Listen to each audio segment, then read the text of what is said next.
Olá, pessoal! Hoje nós vamos iniciar os nossos estudos sobre o ensino de língua portuguesa.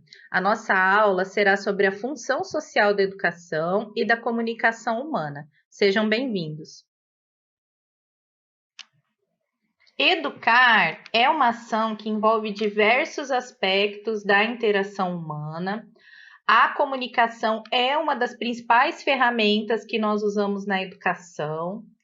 E a linguagem humana é tão importante que somente através dela conseguimos evoluir, perpetuar os conhecimentos, passando de uma geração para outra, passando os bens culturais, a bagagem cultural como um todo, e também tudo que o homem acumula de conhecimento dentro da ciência.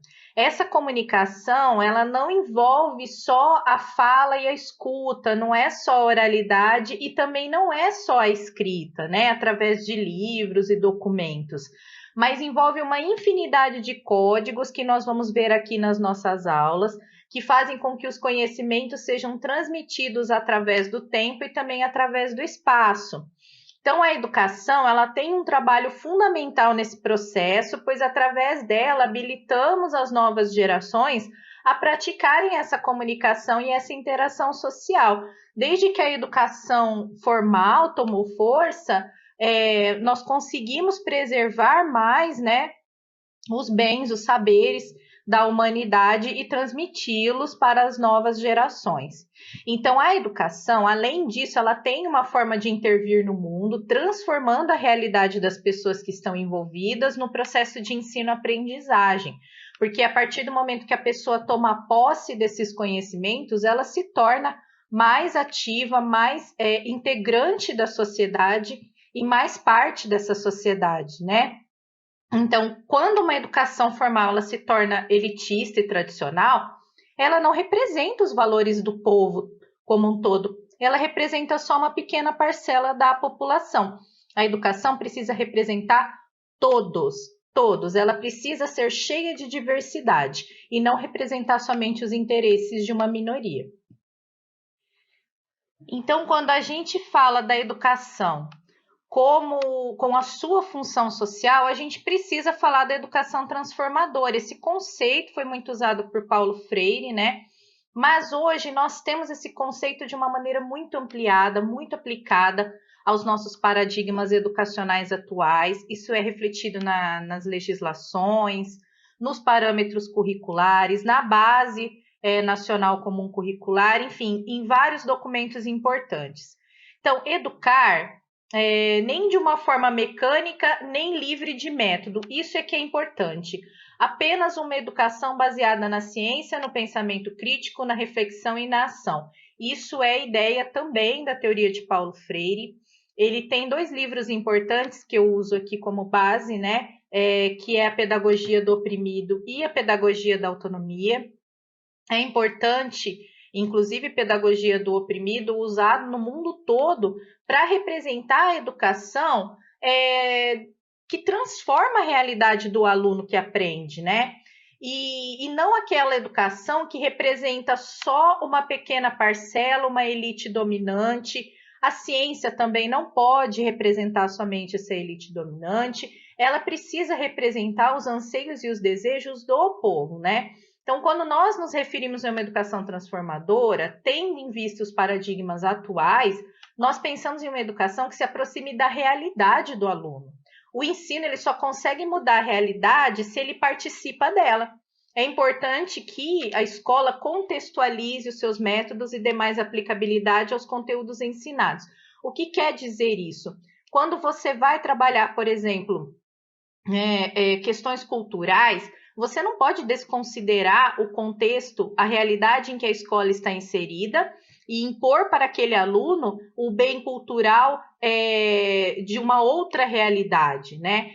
Você precisa trabalhar com as tradições culturais, com os costumes que os alunos têm. Então, isso é contextualizar. E usar o ensino, os conteúdos ensinados precisam estar de acordo com os anseios dos alunos e da sociedade. Por exemplo, as novas tecnologias, a gente não pode mais ignorar as novas tecnologias. Nós temos que usá-las como instrumentos, né, nas nossas aulas. Então, o Paulo Freire fala que a educação não transforma o mundo, a educação transforma as pessoas e essas pessoas é que transformam o mundo.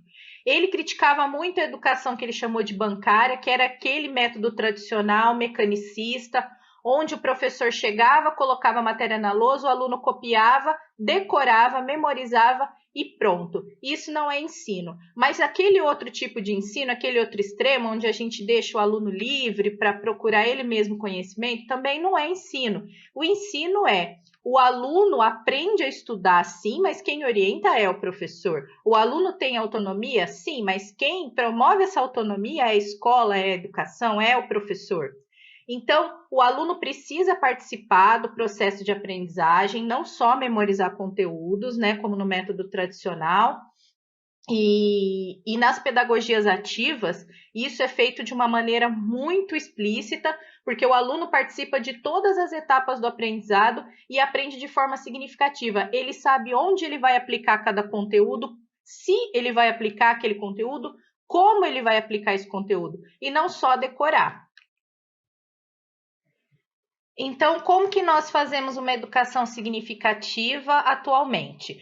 Nós usamos métodos ativos de ensino, de aprendizagem, que são caracterizados por quê? Primeiro, a contextualização do conteúdo que é ensinado, aproximando os conteúdos da realidade do aluno.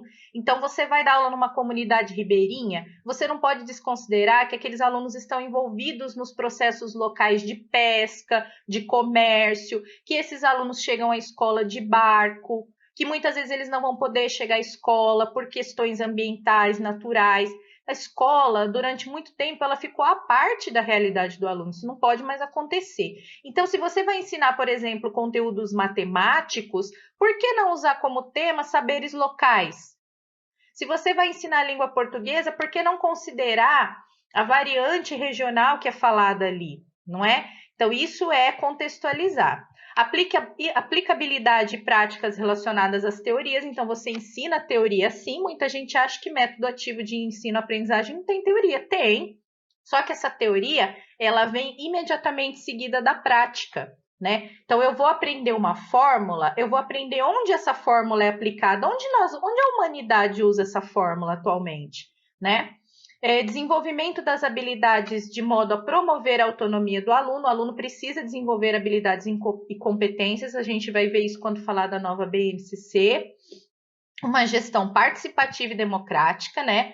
Então, tudo na escola tem que ser construído de uma forma clara, de uma forma que todos participem. Interdisciplinaridade e transversalidade. Então, as disciplinas devem trabalhar juntas e nós temos os temas transversais, né, que atuam nessas disciplinas, que são parte dos conteúdos dessas disciplinas. Também falo mais à frente dos temas transversais. Estimula ao raciocínio científico e a reflexão. Você tem que pensar, não é só memorizar. Aulas práticas e contextualizadas, muitas vezes fora do espaço escolar. Então, se você tem a oportunidade, a gente saindo dessa pandemia, de levar o aluno a um museu, a uma aula passeio, num ambiente natural para ensinar, por exemplo, ciências. Se você pode ensinar história num ambiente que tem ali uma bagagem histórico-cultural, você levar para as atividades culturais locais. Então, a escola deve promover isso. E, lógico, o uso das novas tecnologias como instrumentos didáticos pedagógicos. As tecnologias não são nossas inimigas, elas são auxiliares dos professores nas aulas, elas são nossas aliadas. Tem um livro aí, né, da Lilian Bassett e do José Moran, que são organizadores, que fala das metodologias ativas para uma educação inovadora. Um livro que tem vários textos assim que mostram como são aplicadas essas metodologias mais ativas. Então, eu recomendo, quem tem interesse de saber mais como que isso é feito dentro da escola, esse livro.